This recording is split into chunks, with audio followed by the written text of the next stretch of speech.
arrived in Papua New Guinea in 1891 on my island. Right. My late father was one of the pioneering statesmen of this country. He was a founder of Papua New Guinea. He brought this country to independence in 1975 with our current Prime Minister. My late father did his education in Sydney and in Cambridge University in England in political science. And in 1975, after he came back, then there was the Second World War. He was attached with the Allied forces, and then after the war, Sir Hubert Murray, the administrator in Moresby, the colonial administrator, Australian colonial administrator, asked him to come in to lecture in political science, to teach our Prime Minister of today, Prime Minister Sir Michael Somare, and all our founding fathers about independence, about running the country. So my late father came in from Milne Bay and was lecturing political science to our current Prime Minister and all our founding fathers. And it was during that time that I grew up in this political environment all my life. So our fathers of today, our founding fathers, were like uncles to me. Our Prime Minister today is, I call him uncle. I grew up with his children. We're all one family. So the reason why I'm sharing this with you is to give you an understanding of my own background.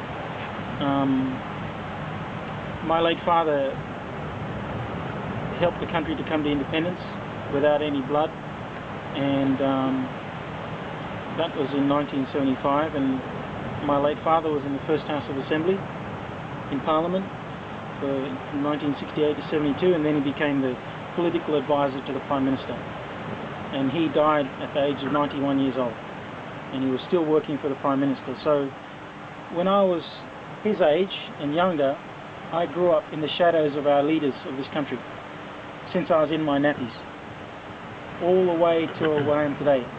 And this has given me the foundation to promote and develop surfing and surf tourism, and use my political influence right from the political level, from the Prime Minister's office, all the way down to the community level, to create this whole model, a model that is equitable, it's sustainable, and it's a win-win for all. Win-win for you people when you come here, win-win for the community, win-win for the country.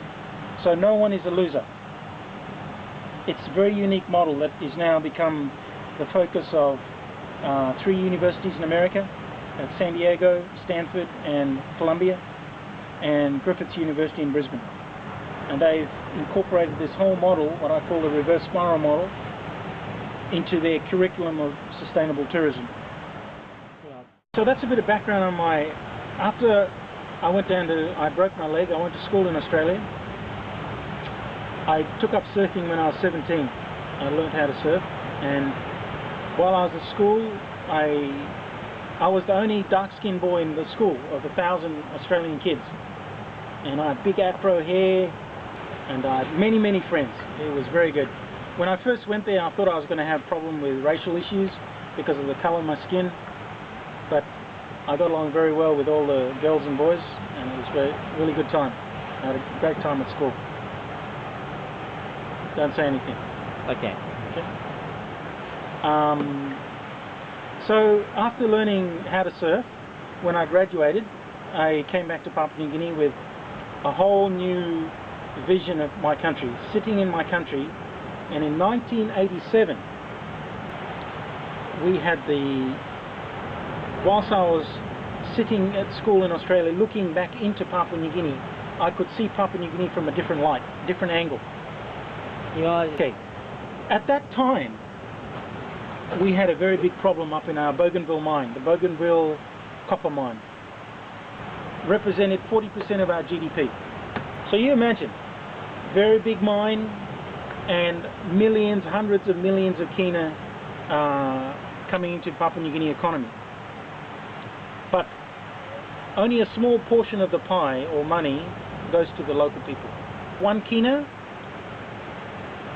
maybe say 5 toya. goes to the local people.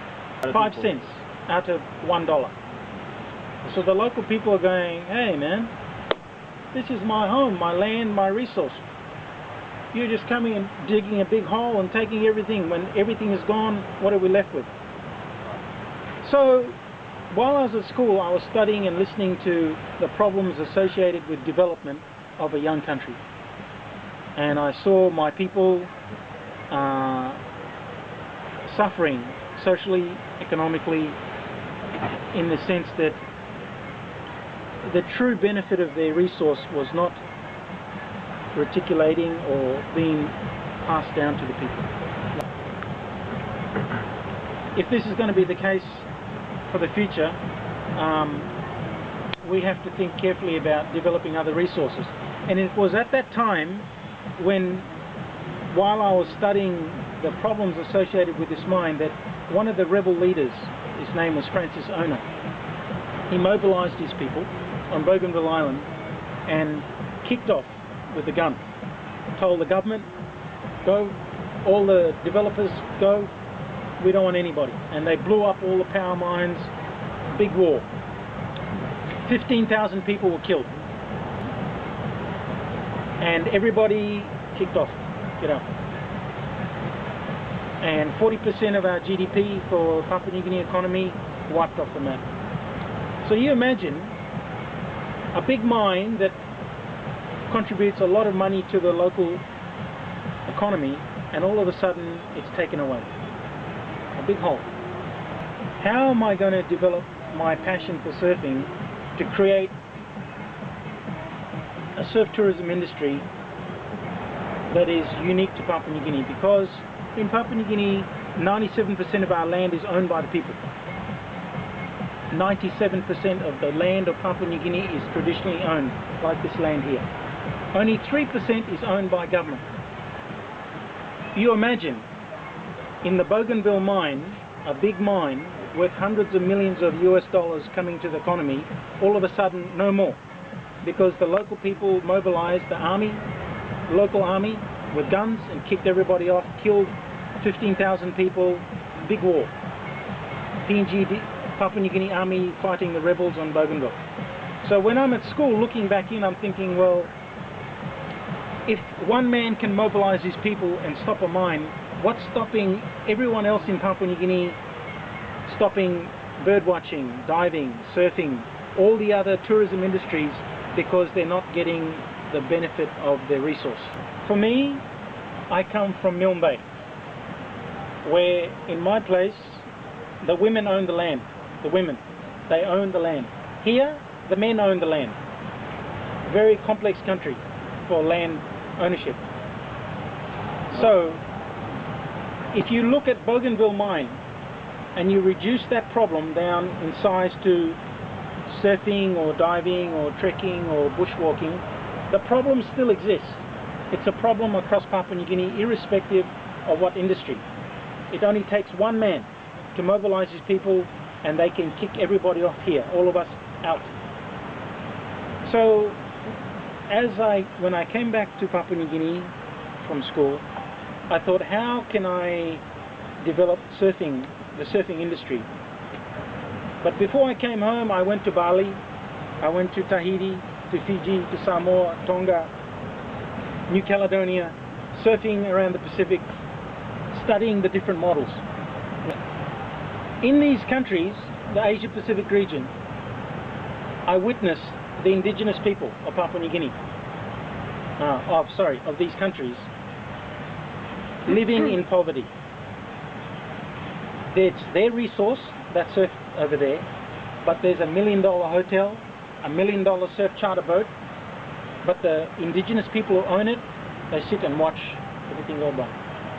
They don't benefit from anything.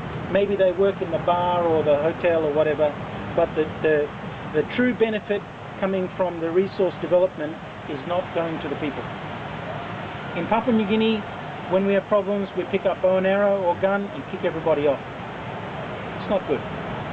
So, having seen places like Bali and other countries where the social impact of creating surf tourism. The positive side is all of you come here and enjoy yourself and you spend money and the money benefits the people. But in other countries, if you look carefully, the problems there is surfers, tourists come in, they bring sexually transmitted diseases, HIV, AIDS. They leave, they make local girls pregnant and they have mixed race kids like me running around, no father. It's a problem, big problem.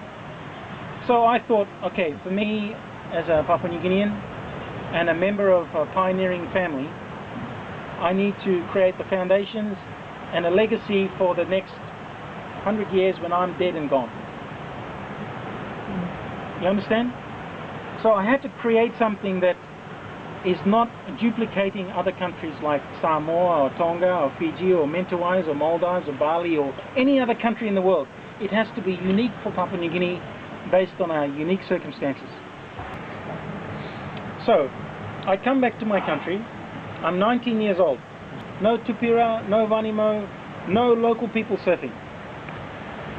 Plenty waves, no one riding. Yeah, the the local waves are people are there. riding belly boards. They cut out pieces of timber and they're holding onto the timber like boogie board, but on timber. So when I came in 1988, I started the surf club in Vanimo. That's where I founded the movement 24 years ago, and now the home of 4 of our biggest clubs. And it was a challenge for me because I had to think carefully how to develop the sport of surfing and surf tourism, the industry, running together in parallel. But there was no precedence, no template. There was no model from Australia or Japan or Tahiti or Tonga, Samoa, Maldives, Mentawais, nothing.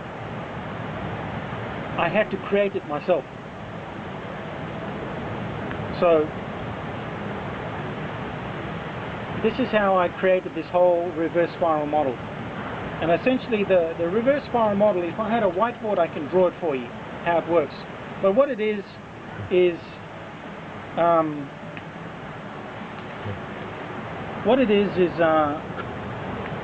shifting the balance of power.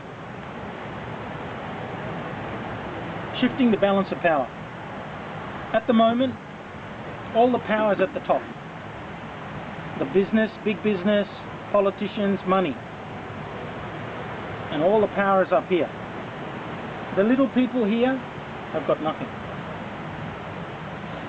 They only own the resource. They don't have the money to develop. What happens is, like in all the other countries, in Bali and Mentawais, etc., is big business come in, they develop the resource, they tell the small people, thank you very much, go away, we're going to run this resort, all the money for us. Local people live with no money, they're beggars in their own land, they're living, please give me money. You go to Bali, many Balinese come, please, you're selling me watch, whatever. It's not good. It's their resource. So, what we have a situation is all the power's at the top. Come down, small people here, nothing. We had to turn this around and put all the power on the bottom. Reverse spiral, bottom up. To empower the communities, to empower them to develop their resource in an equitable and sustainable manner where they come under the Surfing Association Papua New Guinea structure as a club, number one, so the kids get involved with the sport first. So when I came here 2 years ago, on Justice Kirawan's invitation, we introduced the club first, Tupira Surf Club, and we donated surfboard for the kids to get into the sport first.